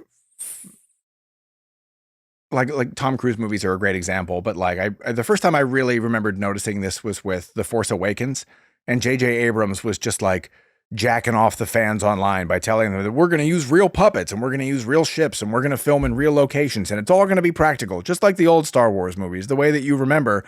And then you watch The Force Awakens, it's like, yeah, he does that. There's also an ass ton of CGI and we're just going to pretend that it's not there. Right. And we're just going to feed the beast of people who think that CGI is the devil, which it's not. It's just like anything. If it's a tool that you use badly or lazily, it's uninteresting. It's almost like there's nuance in every conversation. Well, except conversations with you, Jamie, about this wine that has no sugar or fruit. But there's nuance. Yeah, I guess. But yeah, so Top Gun Maverick, it was all of the Paramount promotion for it, because the Paramount machine has made the last several Mission Impossibles, and they know how to market a Tom Cruise movie, which is you emphasize the stunts and the reality and Tom's intensity and how we trained for 6 months to learn how to fly helicopters, and we did it all for real. And it was only in the last few weeks that anyone has really admitted that there is a lot of CGI in Top Gun Maverick. Because of course there is. Of course there is. Of course there is. They did a lot of real filming. They did a lot of stuff where the actors are really in the planes and there's cameras in the cockpits and they did real stuff. But there's also a ton of CGI because, why wouldn't you? You can do CGI airplanes flawlessly and no one will ever know, and it's way less expensive and no one is in danger. Why wouldn't you? That's the big thing. You're not putting any pilots at risk of harming themselves or others. Exactly. So anyway, Top Gun Maverick. It's the movie that rescued the global box office. Tom Cruise is back, baby, as Pete Maverick Mitchell, the hotshot Navy fighter pilot from the 1986 Tony Scott classic. Nigh on 36 years later, Maverick just can't stop mavericking and gets called back to the elite Top Gun school to train a new group of the best to complete an impossible mission and somehow, maybe, make it home alive. Co-starring with Cruise is Miles Teller as Rooster, a.k.a., according to friend of the show, Justin Nordell, Baby Goose. Jennifer Connelly as the criminally underwritten love interest Penny. Best supporting actor, in my head at least, John Hamm as Admiral Cyclone. And in a brief appearance, Val Kilmer reprises his role as Iceman. Top Gun Maverick made all the money last year. It was #1 at the U.S. box office and #2 worldwide behind Avatar: The Way of the Water. And it is nominated for 6 Oscars this year. Best Picture, Best Adapted Screenplay, hold your tongue, Jamie. Best Visual Effects, that's right, there were some visual effects in there. Best Film Editing, Best Sound, and Best Original Song, Hold My Hand, as performed by Lady Gaga. You can watch it now on the Paramount Plus, or if you don't have that streaming service, wherever you get your VOD rentals. Why'd you tell me to hold my tongue? Because you were going to be all snippy about the Adapted Screenplay nomination, and I think that's dumb. I wasn't going to be snippy. You were snippy last time. Was I? You were snippy. You said that's a dumb nomination. It shouldn't be nominated for Adapted Screenplay. Well, is it adapted from anything? Oh, is that what you were complaining about? I mean, that's the question here. Oh, I thought you were questioning the quality of the writing. Well, I mean, also the quality of the writing is not great. All right, shut up. You're wrong. Writing is not just dialogue. No, it's adapted screenplay. Rian Johnson is also nominated for Best Adapted Screenplay for Glass Onion. Okay. Which is a completely original screenplay. So why? Because it is a sequel and it features characters that someone else originated or that were originated in another script. That's stupid. I agree, but that's a dumb. If you're going to make an adapted screenplay, like if adaptation is a thing that you want to award, then you should award adaptations. But it also gets into like weird, like the writers branch is all members of the Writers Guild. Yeah, I don't give a shit about that. It's still dumb. But if you're crediting anyone else, and you have to, like Top Gun will say like screenplay by Christopher McQuarrie and fucking 4 other people who are the ones who are nominated, but it will also have to say like based on characters created by so-and-so in the original 1986 Top Gun film. Yeah. That's stupid. Hey, they're crediting people for their work, and that's something. It's wonderful, but this isn't like, the problem here isn't crediting people for their work or not. The problem is somehow in the decision to credit people for their work, we now have to say that this is adapted, even though it isn't. I don't know, Jamie. There are large sections of this movie that feel like a much better 21st century remake of the original movie. So like it's definitely not taking the character, right? But Glass and doing Onion something radically is different. Not that, right? He's adapting his own sequel screenplay. It's an original fucking screenplay. I know, is what it is. Whatever. If you want to have like, let's have another category that is best sequel screenplay or whatever. I don't know. There are things about the Oscars that I choose to get agitated about, and there are other things that are just like, whatever. It's fine. Yeah, It's fine. I don't mind. I think it's stupid. I guess. I think it's goofy, but it's just like, whatever. There are bigger fights to fight. You know? I do think that it's in. I find adaptation to be interesting and compelling, and the idea of awarding adapted screenplays makes some amount of sense to me. It makes a lot of sense to differentiate it from original screenplays. But this fundamentally means something different now. It means adaptations and possibly sequels. Yeah, I don't know. I guess they just don't want to get super granular for it. Because their whole thing is trying to make the show shorter. That's why they don't have 3 sound awards anymore. They just have 1 sound award. Right. Lumping in people who like didn't even work together. Okay, sure. The Oscars are stupid. They're very goofy. This movie whips, though, despite the fact that it is a Lockheed Martin commercial. It is a Lockheed Martin commercial. It is a U.S. military commercial. It is a Tom Cruise commercial. It is a Tom Cruise commercial. And it's despite all of that, it's a great time. As long as you can just like disengage from wanting any amount of nuance in your conversations. This is a war movie where all of the nuance is erased. They don't even name the bad guy because they're just supposed to be the bad guy. Right. Who do you think? Let's go beyond the text here. We can even do some stupid internet fan theories. Sure. Who do you think the enemy is? Or is it Iran? Is it North Korea? Whose missile facility are we bombing with an incredibly convoluted Death Star trench run like airplane battle sequence? Yeah, I don't. My initial thought is China or Russia. It feels like we're going against a bigger foe. But the thing is that it's somebody that the American government has to feel that they can get away with punching down on. Oh, that's true. You're not wrong. Like, not just that they can execute the strike and remove the weapons capability from an enemy power, but that somebody that they feel like they can get away with it. And you can't pull that shit on China. I mean, Russia, I guess you could, since their military capabilities are strictly a matter of throwing bodies at the problem. Yep. That being the case, then I would guess North Korea, just based on the visuals that were given. Yeah. They're not doing this in Iran. It's mountainous and pine forests and it's just not that area of the world. Yeah. But also doesn't matter. It is an inhuman foe that we don't even see their faces. No, because they've always got their masks on, and they don't even do the same hand signals in the air. Nope, they don't do. We're going down. Yep, they don't understand any of that. But they do have super sick ass next generation fighters that just happen to look exactly like the multi-billion-dollar Lockheed Martin F-35 program.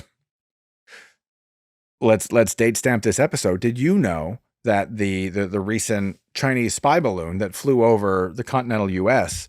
That was shot down by an F-22, that was considered the first ever kill in the history of the F-22, Oh my God. like, I don't know, $500 billion weapons platform. No, I did not know that. Yep. And they also used a $400,000 missile to shoot it down, even though it is a balloon. Yeah. Those things have guns on them, I'm pretty sure. You could Yeah, just fire you like could one of them little bullets. use a One of them bullet. little bullets. It's funny. Yeah. Is it funny, or are we laughing to stop from crying? We're laughing to stop from engaging with the moral quandaries of benefiting from living in a superpower where, you know, people starve to death and children are getting books taken out of their libraries, but at least we can have mega super fighter jets to defend our freedom. That Florida shit makes me burn. Dude, it's not just Florida. It's here. It's here. They're starting the book banning in my son's school district. I know, but it's very high profile, and I just saw a news article about DeSantis doing his fucking shit. Well, he's monstrous. Although, in a rare turn of events, he took away the fucking special government status of the Disney World area from Disney, doing a thing that I agree with. Disney shouldn't be able to govern themselves. But you know I why understand he's why. doing it. I understand why. He's doing it to pressure them into not saying anything about all the evil shit that he's doing. Listen, I understand, but the thing itself is a thing that I agree with. Taking away the special status, good. Yeah. Right. But reasoning, very extremely bad. But Jamie, you love nuance. You apparently love nuance in these discussions. And I do. Couldn't, if he wasn't pressuring Disney, could they not do more good as a global brand by speaking out against all of his horrors? Well, they did speak out a little bit, and that's why this punitive measure is happening. They spoke out a little bit. I said a little bit, Scott. I know it was tiniest amount. Listen, I don't know. In my most optimistic dreams, this puts not pressure, but this leads Disney to maybe support more progressive candidates instead of supporting fucking fascists. But of course, they're going to continue supporting both sides because they need everyone in their pocket. Yeah, and they need to continue making, like, I don't know how many billions of dollars the Disney World parks make for them, but like, yeah, they got to keep Florida happy. It's not great. Anyway, Top Gun Maverick, a great time at the movies. It is, as long as you forget about how bad it is that our military industrial complex is what it is and how evil it all is. Right. But so you think the writing is bad in this movie? I don't think it's particularly good. I don't think it's bad, but I don't think it's like worth noting. What? So look, on the one hand, this is not like the best written film that I saw of last year. And if I had my druthers, the Oscars would have nominated something else for best adapted screenplay. Like, I don't know, fucking Confess Fletch, just as a rare example, right? Just as a... Throwing it out there, something at the top of my mind. Another wonderful John Hamm performance. But like there is more to writing than just the dialogue. Yeah, I'm not saying anything other than that. I just don't see anything here that is particularly noteworthy. Okay, what do you see here that is noteworthy? The success of the movie comes from the writing. I think largely. Interesting. Like the structure of it all comes out of writing. And the structure is what gives it shape, what gives your emotional response to it shape. The entire middle section of the movie when Maverick is like training the young recruits and all of these terrific like little brief scenes that give you character in the midst of action, which is like the real high wire that action screenwriters have to kind of navigate, which is like, we want to give characters, we want to give story, we want to explore theme, but we have less time than a drama does to do it because so much of our time has to also be based on delivering thrills. And like when you have that much spectacle, you need to find like strategic places to put character and to weave narrative all throughout those like ups and downs and ebbs of flow of action and to have your theme expressed all throughout it. And all of the like the transcendent last third of the movie, like paying off all of the setup, none of that would happen if the script wasn't so goddamn good. Like the fact that we can watch the final action sequence and have no one explaining to us what we're looking at all, which is an incredibly complicated sequence because in the writing, all of the rules have been established. We know that they have to do the mountain trench run, the Death Star trench run at a low altitude to avoid the surface to air missiles, but they also have to do it at a certain amount of speed so that they can get there in time before the response fighters are launched. We understand because we've been repeatedly shown and told that they have to do the like steep climb up the mountain and then invert and pivot over and fire the thing. And the other guy's got to do the thing. And he's got to use the laser to lock on for the bomb so that the first guy can drop his bomb. And then the second crew has to drop the bomb. And all of that is both plot and stakes and character, because into that is built Maverick's character arc and the conclusion of Rooster's character arc. I hear everything you're saying. That is all writing, and it's incredibly complicated, and the movie makes it seem totally effortless. I don't think it's that complicated. That is the difference here. It's not hugely complicated. It is you're setting up a bombing run that is geographically maybe complicated, but like the machination of it is like we have to do this run, we have to hit these couple of points. And we're going to show a training montage, and then we're going to show it actually happen. And during it actually happening, we have an emotional payoff. Like there's layer to it. I'm not saying it's bad. You describing the sequence of events and what it does and saying it's not complicated, like, Jamie, this is a rarefied example of an action movie that pulls all of this off and makes it seem effortless.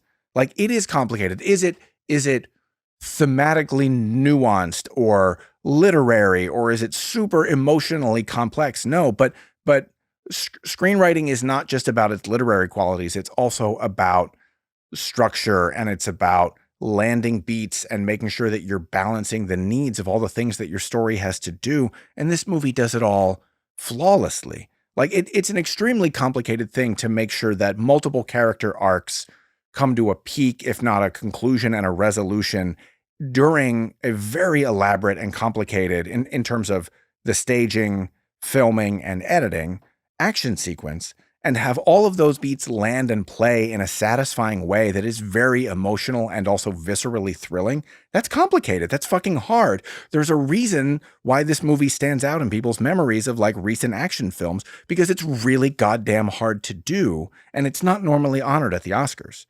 So like, are there other adapted screenplays that maybe achieve a higher level of, again, like literary success or thematic nuance or complexity? Certainly. But like, it's the Oscars. So like, fuck it. It's Hollywood rewarding its own. And like, there's nothing more Hollywood this year or last year than Top Gun Maverick. And it's not an undeserving thing to recognize that the writing of this movie is hard, and it achieves at a very, very, very, very high level, and does it without you seeing how the sausage gets made. You've made a compelling argument here, Scott. I agree. Thank you. Yeah, you may have just turned me on that. Damn right. I hear you. It's hard for me to. I hear that that creating the machine of this script is complex and difficult. It's hard to applaud writing that is a machine. Yes. Yes. Yeah, that's the difficulty that I'm having here. Right. It is a film that is clockwork precision and seemingly mechanical, but it never feels like it. And I think that's the real accomplishment there. But you know, do I think that the Oscar nomination for best writing is in some way like validating the writing of this movie? Like, no. Another John Hamm reference. That's what the money is for.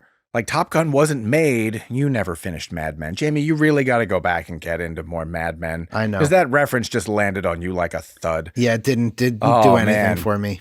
Don gets an award for a commercial campaign that Peggy wrote, and she comes to him and says, "You didn't even say thank you when you won the award." And he's like, "That's what the money is for." And it's a GIF, and it goes around all the time, and it's a breathtakingly beautiful episode. Yeah, you got to start Mad Men over. So that's what the money's for. That's what the money is for. Top Gun doesn't need to win a single Academy Award. And no, like, it doesn't really matter. And the only person who would have even really cared about it would be Cruise, who like seemingly campaigned to get a Best Actor nomination, which is, on the one hand, sure, why not? That's fine. And on the other hand, that's what the money is for. Cruise wants to entertain the audience, and this movie entertained the fuck out of audiences, and we just try not to think about the fact that it is a big honking commercial for like 3 terrible institutions in this country. Yep. Well, Tom isn't a terrible institution. I was going to say 2 terrible institutions. But through Tom, there is some level of endorsement of Scientology. Oh, yeah, that's true. Did you forget, Jamie? Did you forget about Xenu? I did forget about Xenu, and I forgot about the, what's the fucking levels that they test for in your blood? Thetan levels, Jamie. Fucking whatever. You're never going to go clear. That's for damn sure. Scientology is stupid, and I am on microphone having said it. Oh, wait, hang on, Jamie. Hang on. Do you hear that clicking in the recording? Yeah, yes, I do. Oh, I think we're being tapped. I think you should check out your window. There might be Scientologists outside who are tracking you down. Oh my God. Yeah. They're fucking awful. They are. They're really horrendous. Anyway, Top Gun Maverick. Yeah, Good it whips. It's a lot of fun. Lots of fun. Suspend your whatever your varied level of discomfort with the military industrial complex in America. Suspend your issues there and enjoy the movie because it's a lot of fun. And I don't know if you didn't see it in theaters, especially in a big honkin' IMAX screen. I don't know, Jamie. Did one? Well, you didn't. You saw it in Screen X, right? You didn't see it in an IMAX. That's correct. But you must admit that for the fullest visceral and emotional experience of Top Gun Maverick, seeing it very large and very loud and very immersively is a huge component of. I would not, however, argue that if I saw it on my home theater that I hadn't seen it at all. Where's my champagne flute? I'm pouring this shit right back into it. And I'm going to miss out on all the smells and the flavors as well. Scotty's mad. Oh, it's just, I still have this, you, and I think in part of it is a persona that you have taken on for the show. But in part it is just this reboot 2.0, this like new sympathetic therapy Jamie that doesn't want to be exclusive and doesn't want to be mean to people. But I, in my mind, still remember the Jamie who gets up on his fucking high horse and tells people that they're doing it wrong and scolds people for drinking boxed wine and is super snooty and up his own ass about the vintages and the shit. And you're trying not to be that guy anymore. But I remember. I'm in fucking therapy, dude. I'm trying to be better. I remember too, and I don't love that guy. He was not the best. It was fun to be that guy, but he was not the best. And I think that we should approach things with nuance and understanding. And less didacticism. Yes. I mean, we can be didactic, but not exclusively so. Well, it's pretty boring. Yeah, exactly. And it's not fun to listen to. Correct. We need jokes and whimsy. Well, speaking of jokes, I think we should talk about jokes. The next film in our tenuous connected 3-parter about war films going to war is The Banshees of Inisherin, in which 2 men go to war against one another. I mean, I more picked it because the Civil War is in the background. I also that. Right. And the conflict between the 2 men is perhaps an allegory for the war and for the conflict. Do you? Yes. Do you? Okay. Yes, I get it. I'm glad you picked up on that and that you're not just focused on dialogue and character and whimsy. The Banshees of Inisherin. Martin wish we McDonagh. were in person, I'd slap the shit out of you right now. You're so rude and not nice to me. I have burps from all these bubbles from this wine, which I do not care for. I'm really enjoying it. There's now like an herbal thing that's happening. No, there's not. There's not. There is. You're there just absolutely saying is. Words. There's like minerality. Sage. It's really candied nice. Sage? No one has ever candied sage before. Yes, they have. You're just stringing words together and you're trying to gaslight me, and this wine is not good. Scott, I would never gaslight you. How can it be candied sage if there's no sugar? It's I just was not waiting possible. for. I was waiting It's for just that. not. Well, there's I a was- delay because I've had a few glasses and I'm buzzed now. So, the Banshees of Inisherin. Martin McDonagh is back. Playwright turned screenwriter director Martin McDonagh returns, and this time it's with a good movie. Colin Farrell plays Podrick. Wait, what was his last movie? His last movie was The Three Billboards Outside Ebbing, Missouri, which And that was not good.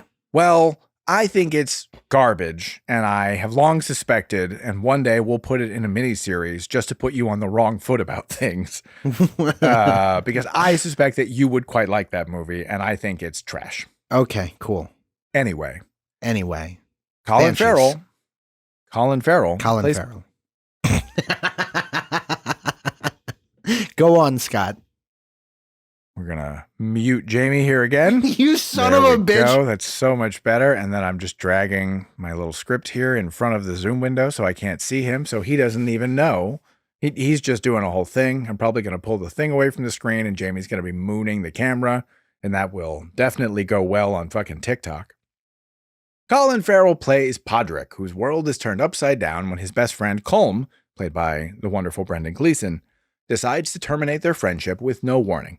It's written and directed by Martin McDonagh and reteams him with his In Bruges stars Farrell and Gleeson. Also stars Carrie Condon as Podrick's sister, who is sick of their bullshit, and Barry Keoghan as the well-meaning local idiot Dominic. Banshees premiered at the Venice Film Festival, where it won awards for McDonagh's screenplay and for Colin Farrell. It was one of the best reviewed movies of 2022, so naturally it made less than $10 million at the US box office before an ignominious debut on HBOMax only a few weeks after it debuted in theaters. It's nominated for 9 Oscars: Best Picture, Best Director, Best Original Screenplay, Best Actor Colin Farrell, Best Supporting Actor Brendan Gleeson, Supporting Actor Barry Keoghan, and Best Supporting Actress Carrie Condon, also for its film editing, its original score by the wonderful Carter Burwell. You can watch Banshees of Inisherin right now on HBOMax or wherever you get your VODs. Jamie, what did you think of the Banshees of Inisherin? Well, first of all, I think you muting me continues to be rude and awful. So much better for the show, though. And there will be consequences. And for the listening audience Son and of the a viewing audience.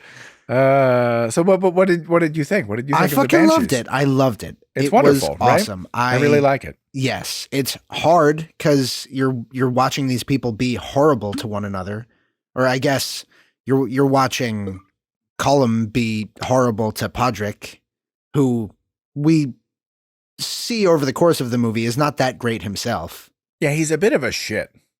He's a little dull, And as he says. Well, it's not just that he's dull. It's that he's a shit and he's an obnoxious drunk and he's a huge hypocrite too. Mm-hmm. But he was best friends with Colm, who just randomly is like, I don't like you anymore. Don't talk to me.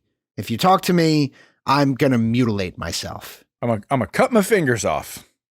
Oh God. Yeah. I enjoyed every moment of it. I love like the Colin Farrell doing dumb is so fun to watch. He like this innocent face, like he just doesn't understand. He can't possibly have, he can't possibly make heads or tails of this situation. And he doesn't think that the things he does have a bearing on what will happen next either. Yeah, I mean, He doesn't take Colm's threats seriously is I think the big thing. I think it's even a little bit after that he makes because good on it the first time. Spoiler warning, spoiler sound effect goes here. We will discuss at least a little bit, but yeah, spoilers. It's been a few months since I've seen it. Colm, that's how they say it. They enunciate between the L and the M. Yeah, and Podrick barely they barely pronounce they just the say D. Patrick. Essentially, he's just Patrick. But yeah, it sounds like you're putting the onus on Podrick there, which is not fair. No. I'm not putting the onus on him. I'm just saying he's dumb. But it is Colm's fault. Well, it is, and his terms are unreasonable. And it's perfectly fair for someone to think that when someone says we're not friends anymore and and if you speak to me again, I'm going to cut my fucking fingers off. Like, it's perfectly fair to think that's not a reasonable thing that someone would say, and we need to continue this discussion. Like, right, absolutely. But the first time he does it, then you're like, okay, this guy's serious. Maybe I don't do that thing. yeah, but also, fuck that guy. But also, fuck that guy. Yeah, call him as being unreasonable. If you like, it is reasonable to end a friendship. It makes sense. If you don't like that person, don't spend fucking time with that person. Yeah. But if you have been, as these two are, best friends for years and years, maybe you owe that person a discussion, like, hey, I don't find our relationship to be interesting anymore, and maybe we should go our separate ways. And even then, it's call them Brendan Gleeson. They're just Brendan Gleeson and Colin Farrell. Right. Their chemistry is so wonderful and feels like this like inversion and continuation and enrichening of their chemistry from In Bruges. Yeah. Which is just like magic on screen chemistry. The Brendan Gleeson, the column, his whole thing is horse shit, is the thing. It's that he realizes that he's getting older, and he realizes that he, without any family and with no children and with no one left behind, that as he's getting older and as he's approaching the grave, he realizes that the only thing I'm going to be remembered for is my music. So I better start writing music. And if I spend all this time with this like local dullard who's been my buddy for God knows how long, then I'm not going to have as much time for my music. And so I'm going to focus on other things. But like, first of all, fuck you, bud. You both live on the same goddamn like isolated, backwards, reclusive island. Like, you're probably just as dull as he is. 2, you've been friends forever. Maybe just like carve out a little bit of time for your buddy. Like, you're not exactly composing songs when you're coming down to the pub every fucking day at 4:00 in the afternoon. 2:00 in the afternoon. Even worse, although I shouldn't judge. They're Irish. They're Irish, Jamie. They're Irish. I do love. They make a point a number of times in this movie of saying, it's 2:00. We're going to the pub. That's the time. I mean, Jamie, as of right now, it's 1:33 Eastern Standard Time, and I've put back half a bottle of sparkling wine. Yeah. I don't have my wine stopper here. I can't stop the carbonation from escaping. I'll put it on later and then share the rest with your wife tonight. Share the load. The simple solution here is not to blame your friend for your own creative downfalls. Yeah. And right? then friend of the show, namer of the show, Erica and I were talking about it the other night because she was curious what I thought, and we kind of went back and forth. And she had a pretty keen insight, which is that like Colum is essentially like threatening to disfigure himself, to do self-harm out of his own self-loathing. All of this is just him externalizing his self-loathing. Yeah. And how convenient it would be that if his friend won't follow his completely unfair and arbitrary rules about don't talk to me, that he'll cut off his fingers, the one part of his body that he needs to do his artistic pursuit that he's placed so much value on, which would then maybe prevent him from ever discovering that he's probably a fucking mediocre songwriter. Which we are shown a number of times that he like it in the scenes where he's playing the fiddle. It seems pretty deliberate that it is quite mediocre playing.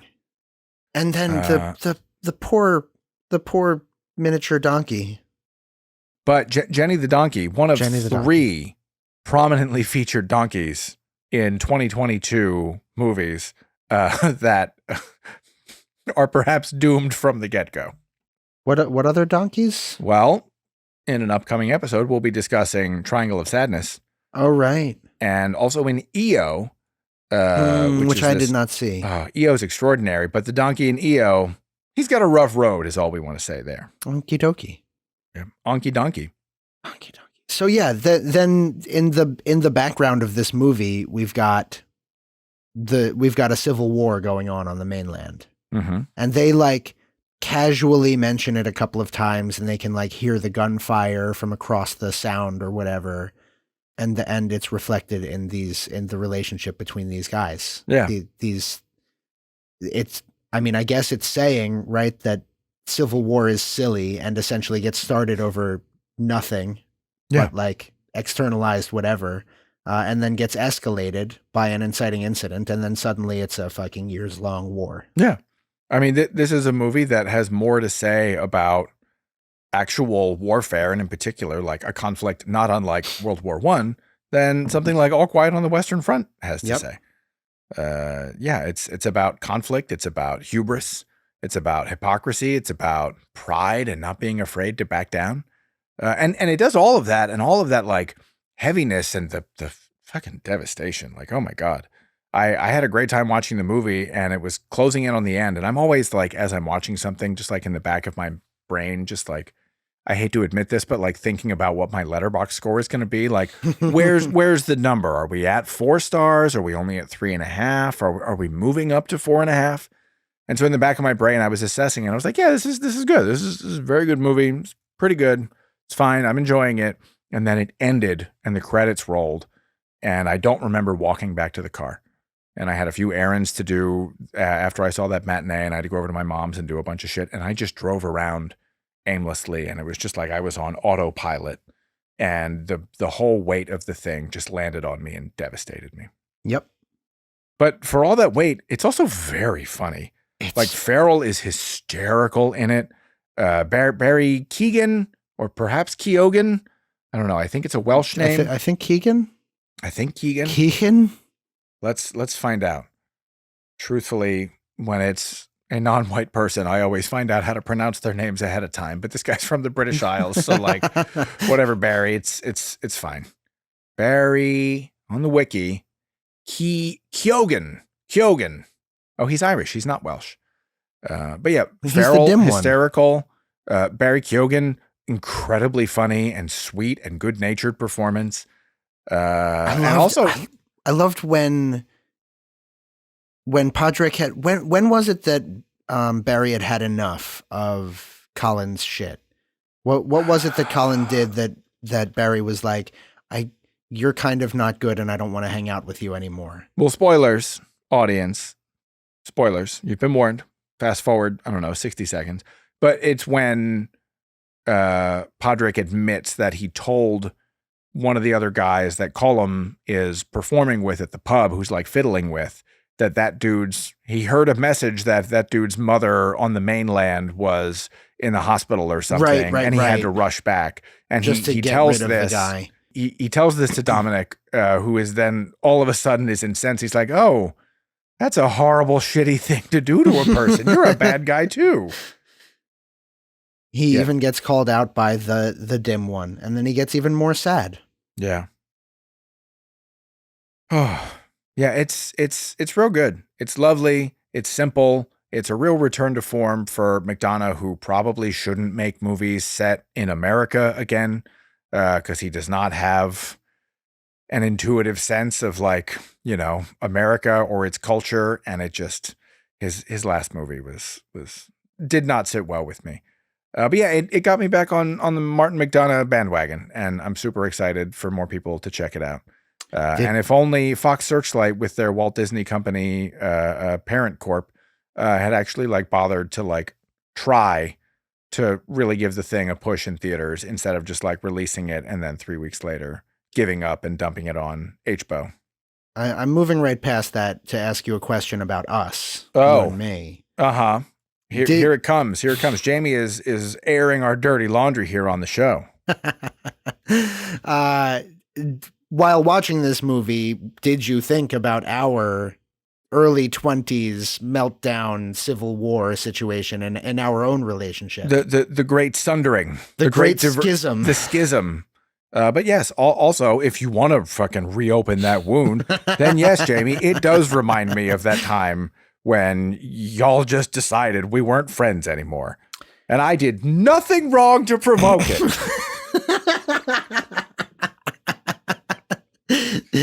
Yes.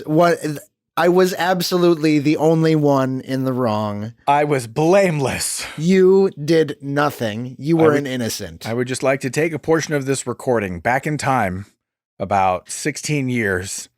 And after I explained to, 21, 22-year-old Jamie, like what a podcast is and why you and I are fucking doing this. And that, yes, in fact, this person who's 75 pounds lighter is you. And that the other person in the video who looks basically exactly the same as I did in my early 20s. Then after I explained all of that to him and like what a fucking podcast is, I would show him the portion that says that we owe each other conversation, that if one wants to terminate a friendship, they just shouldn't do it with no notice, and that it should be done with kindness and with nuance and with grace. Yeah, it really should. And we were young, Jamie. You were a young man. I was a young man. Mistakes were made. Fucking bad at it, my guy. Abuses were made on both sides. Yeah, there was blame to go around for that situation, and I, for one, feel quite fortunate that we came back to one another. I do as well. I do as well, my dear friend. Here at the end of all things, I'm glad I'm here with you, Sam. Oh my God, I do remember strawberries. I do remember having competing New Year's Eve parties. That was so fucking stupid. At my party, we watched Bong Joon-ho's The Host, and yours may have been more of a party, but nobody watched a Bong Joon-ho film at your New Year's Eve. No, at my party, we drank a bunch and got high. Yeah. Those were times. Those were times. I'm proud of the growth that both of us have made. Indeed. Like also, a cancer upon one another. I am proud of our growths. Mutual tumors. That's right. That's I'm putting that down as one of the titles of a chapter in my autobiography. Mutual tumors. It didn't call back to us behaving badly too bad, but I definitely had that thought like, oh, this Podrick and Colum are Scott and Jamie when they were 21 years old. No, what I don't care for is that, not to put the blame on you, but like you were clearly the column of our situation. You were the one who did the severing. Yep. But I'm not the dunce of the two of us. And I don't appreciate that, and I'm not a mean drunk either. I am an amiable and loud drunk. Scott, but I don't like start shit. Yeah, all and right. I also am not going to self-mutilate if you talk to me. That wouldn't be a deal breaker. Nor am I a musician. And also fuck you for that. I'm just saying, if you were like, I don't want to do the podcast anymore, and every time we do a recording, I'm going to cut off a finger. I'm like, all right, so next Thursday, 11 o'clock, we're good, right? I've got the wine ready to go. Jerk off. And then Jamie just like cuts a finger off on Zoom and everyone has to watch it. I mean, that would be horrible. That would get views, maybe? Yeah, in the same way that like people watched Saddam getting beheaded. Yeah, it's bad. Next time on. Wait, hang on. You're so quick to skip ahead because you don't want any scrutiny to be put upon yourself, young sir. I see right through you, Jimbus. Of these three movies, yes. Which, if any of them, do you think pairs well with this wine? 3B, I can't read the rest of the print. 3B Rosé. I don't think that this wine pairs particularly well with any of these movies. It's a classic Jamie right there. This is a huge cop-out. You're not even going to try. I usually try and find something with the movies that we pick. And usually you're the one disagreeing with me that the wine like doesn't work or whatever. But I just kind of don't think that this wine works with these movies. Well, I think it pairs, unfortunately, well with All Quiet on the Western Front. because it has a lot of things that I don't care for, and it has none of the things that I do care for. I don't think that that's what a good pair is, though. No, but I think there's overlap. I think there's congruences. Right. Congruency and pairing are not the same thing, Scott. A pairing is enhancing the experience of one or both things as a result of their combination. In case you were unclear. Is there anything that could enhance the experience of watching 2022's Netflix original film, All Quiet on the Western Front? I don't know, a couple of shots of grain alcohol. Maybe just like turning it off partway through and watching one of the movies that it straight up steals from. A nap. A nap would be better. It seriously just like straight up lifts aesthetics and camera movement and visual motifs from 1917. not that like 1917 is like the greatest war movie ever made, but it's the last big World War I movie that anybody put out there. And this one, like, there are sequences where they straight up steal the aesthetic. Like there is a whole sequence in 1917 where your protagonist character is running through like a bombed out like village, and it's entirely lit by firelight and by flares going overhead. And that exact visual quality, the color and the light and the contrast is exactly replicated in this movie.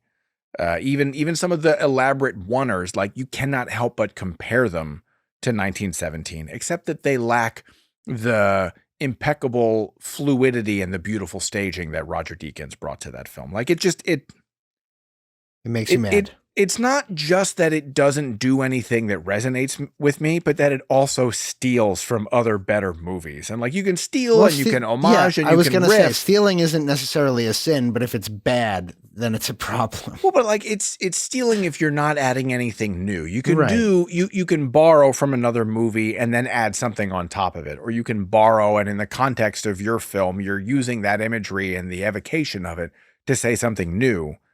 But this movie is not. It's just aping the style of that film to say less than that movie says. Boring. But I don't want to compare this poor wine to that. That's not nice, even though I don't care for it. And this wine at least has alcohol in it.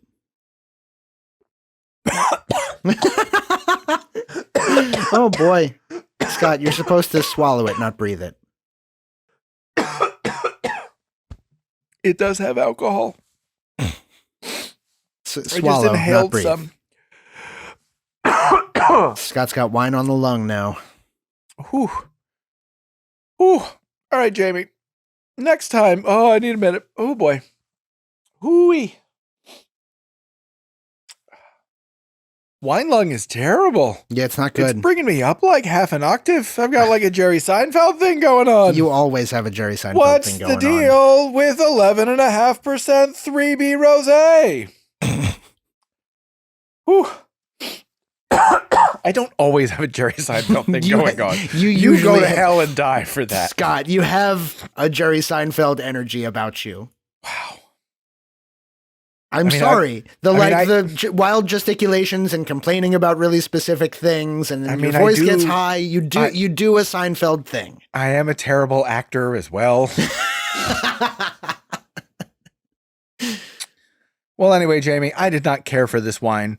Next time, do you think I will care for the $34.99 bottle that we're drinking next time? I don't know. I haven't had it. I'm excited to taste it. What do you have a prediction? I predict that you will like it. So next week's wine is Benedict and Stéphane Tissot's Crémant de Jura. So this is from the Domaine Tissot, is one of the first wines to get quote unquote discovered from the Jura, which is an area in eastern France that became extremely popular among the wine cognoscenti in like the early 2010s, and remains sort of at the forefront of the conversation for natural wine.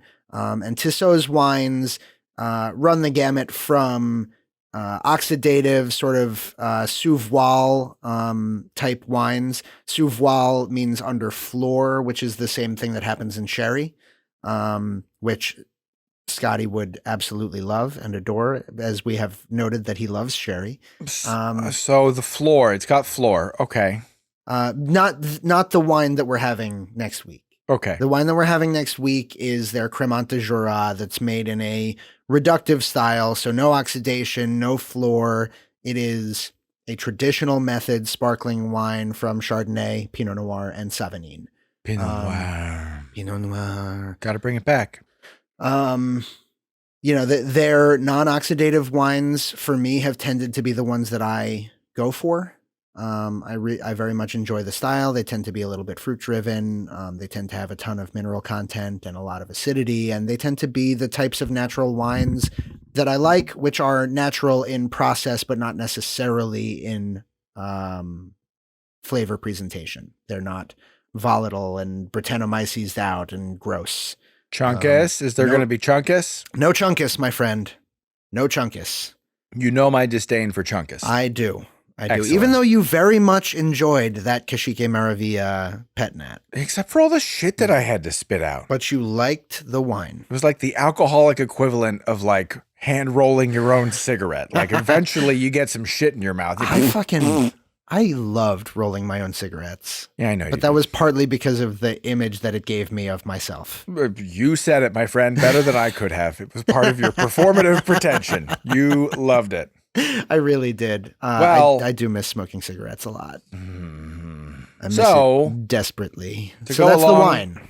To go along with that wine, we're watching the three remaining Best Picture nominees that we have yet to discuss. And Jamie, I have also found a thematic through line here. Oh, have you? Or rather, I have arranged them in such a way that there might be a thematic through line.